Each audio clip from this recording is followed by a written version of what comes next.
It's not uncommon today for people in the LGBTQ community or those who would profess to be gay Christians to come at other Christians with this argument.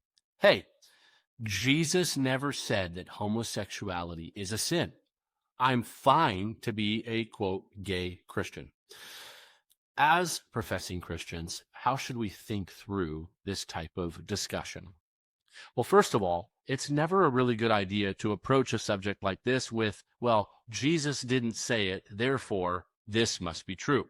For example, Jesus never said, hey, you shouldn't drink and drive, but it's probably not a good idea to do that. Jesus never said you couldn't run a red light, but probably not a good idea to do that either. In this type of discussion, we need to use logic, reason, and biblical balance, not just throw out, hey, Jesus didn't say it, so I'm fine. Second, the Bible itself is really explicit that homosexuality is sin.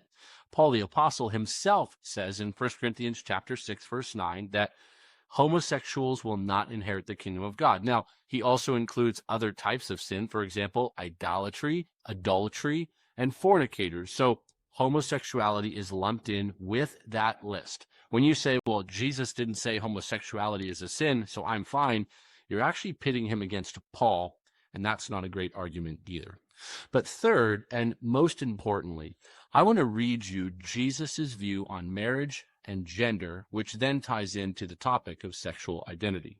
In Matthew chapter 19, verse 4, and he answered and said, have you not read that he who created them, he's talking about people, made from the beginning them male and female. So we have two binary genders.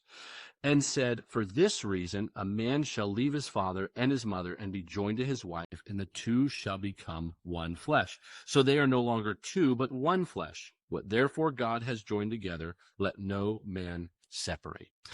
Jesus never had to say homosexuality is a sin because Jesus affirmed God's design and definition of marriage from Genesis chapter 1 and Genesis chapter 2.